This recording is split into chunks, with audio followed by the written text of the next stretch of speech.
अच्छा, लेकिन जिस बगावत की तो तरफ अनिल जी आप बड़े जिक्र मार्जिन कर से रहे हैं, जीत तब होती है जब बिल्कुल हाँ, जिस आप बगावत का जिक्र कर रहे हैं, उसी बगावत का जिक्र बीजेपी भी करती है।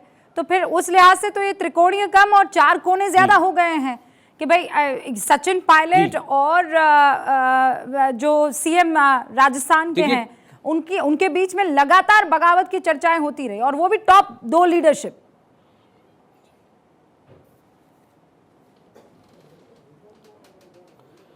देखिए, कांग्रेस के अंदर जो अंतरकलह था, उस अंतरकलह पर पर्दा डाल दिया अशोक गहलोत ने।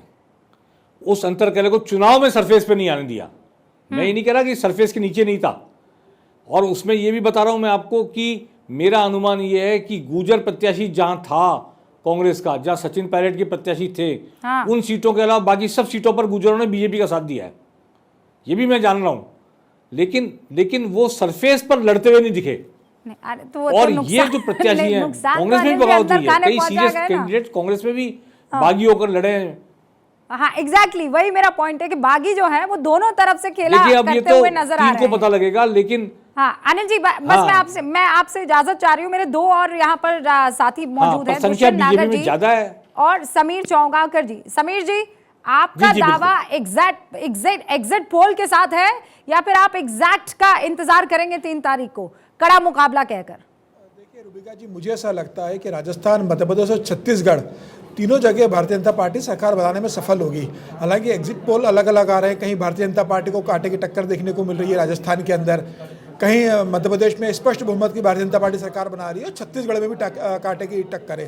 लेकिन राजस्थान को लेकर एक बात मैं कहना चाहता हूँ कि राजस्थान में अशोक गहलोत को पूरी तरीके से खारिज नहीं किया गया है, और वह पूरी दौड़ में बने हुए। मुझे लगता है ये अशोक गहलोत की एक बहुत बड़ी सफलता है।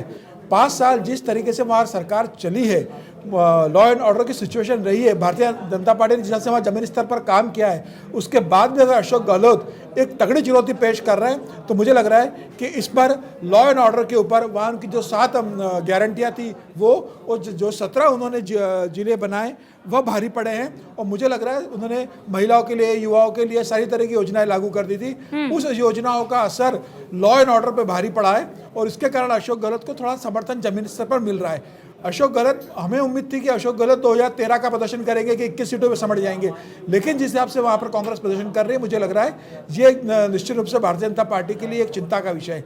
रही बात मध्य प्रदेश की, तो मध्य प्रदेश के अंदर शिवराज सिंह चौहान ने जिस हिसाब से काम किया है, और मध्य प्रदेश में कमलनाथ का जो टेन्योर था 1.5 साल का, जो देखा 18 महीने का जनता ने, उसकी असफलता शिवराज सिंह के 3.5 से कंपेयर करने पे जनता को समझ में आया कि शिवराज सिंह की सरकार को लाना ही बेहतर है।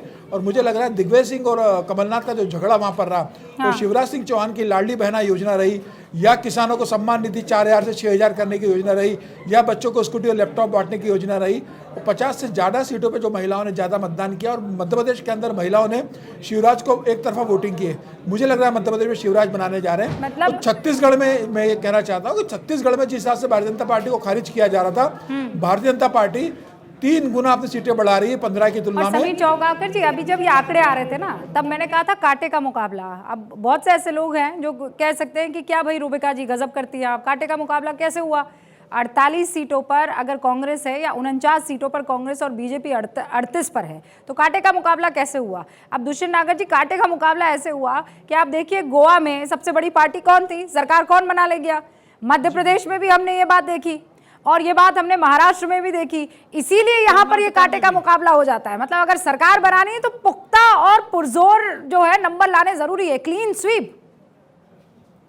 देखिए जी, कर्नाटका में भी सरकार बदल गई थी, कर्नाटक में भी पूरा बहुमत था, तो वो तो भारतीय जनता पार्टी पिछले दिनों से इसी प्रकार सरकारें बना रही है।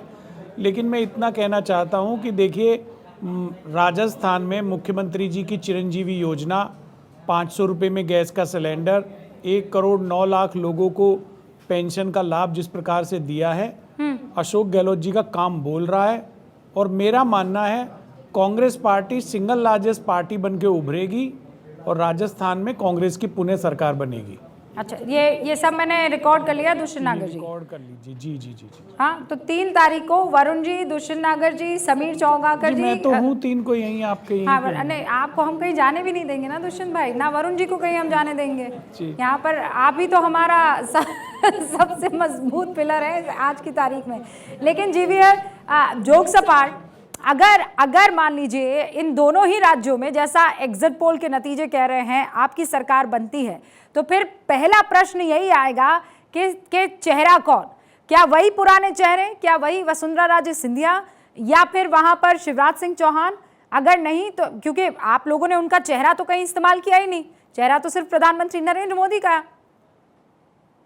ये रूबिका जी, यह प्रश्न 3 तारीख के बाद पार्टी के शीर्ष नेतृत्व पार्लियामेंट्री बोर्ड में इसका चर्चा होगा, तो इसके लिए किसी प्रकार का फोरकास्ट करना या अनुमान लगाना मेरे लिए संभव नहीं है। बट लेकिन भारतीय जनता पार्टी में जहां भी हम चुनाव जीते हैं, माननीय प्रधानमंत्री जी भारतीय जनता पार्टी के कद्दावर चेहरे के रूप में हमने विधानसभा चुनावों में भी उनको प्रस्तुत किया था। तो खास तौर पर मोदी जी का किसी भी राज्य में, तेलंगाना में हो सकता है हम सत्ता में तो नहीं आ रहे हैं, अपने आप वहां बहुमत मिलने का कोई सवाल नहीं है, हम खुद इस प्रकार का कोई दावा नहीं करते हैं।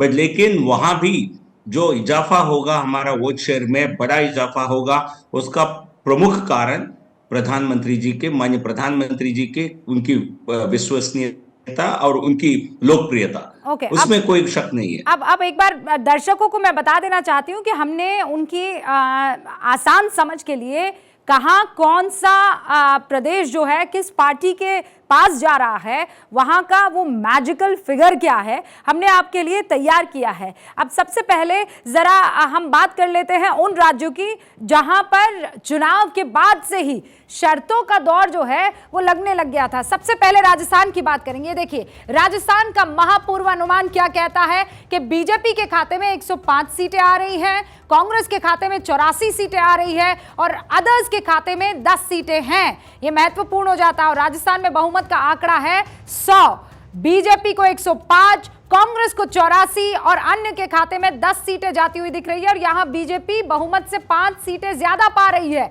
16 सीटें कम मिल रही है कांग्रेस को बहुमत से। मतलब राजस्थान में बीजेपी की सरकार बनती हुई दिख रही है एग्जिट पोल के नतीजों का अगर इस वक्त चर्चा हो तो। अब जरा बात मध्य प्रदेश की कर लेते हैं। यहां पर बीजेपी की सरकार, तो मध्य प्रदेश में देखिए क्या है आलम। मध्य प्रदेश में बीजेपी को 127 और बहुमत का आंकड़ा क्या है, आप देखिए बहुमत का आंकड़ा 116 है। 11 सीटें ज्यादा यहां पर बीजेपी को मिलती हुई एग्जिट पोल के नतीजों में। बीजेपी 127 सीटें ला रही है, कांग्रेस 99 सीटें, यानी बहुमत से 17 सीटें कम, और अदर्स के खाते में इस वक्त 4 सीटें जाती हुई दिख रही है। अब जरा रुक करते हैं अगले राज्य का, और अगला राज्य क्या है, वो है छत्तीसगढ़। छत्तीसगढ़ में यहां मैं अगर आपको बताऊं तो बहुमत का आंकड़ा जो है वो 46 है। बीजेपी यहां पर सरकार नहीं बना रही है, यहां पर बघेल साहब कांग्रेस का परचम बुलंद करते हुए 49 सीटों पर सबसे बड़ी पार्टी और सरकार बनाते हुए दिखाई दे रहे हैं। अब यह आंकड़ा दोबारा आप देख लीजिए, बीजेपी 38 सीटें, कांग्रेस 49 सीटें और अदर्स के खाते में 3 सीटें दिख रही है। तो ये वो तमाम राज्य। और अगर मैं मिजोरम की बात करूं तो वहां पर अभी मामला फंसा हुआ दिख रहा है।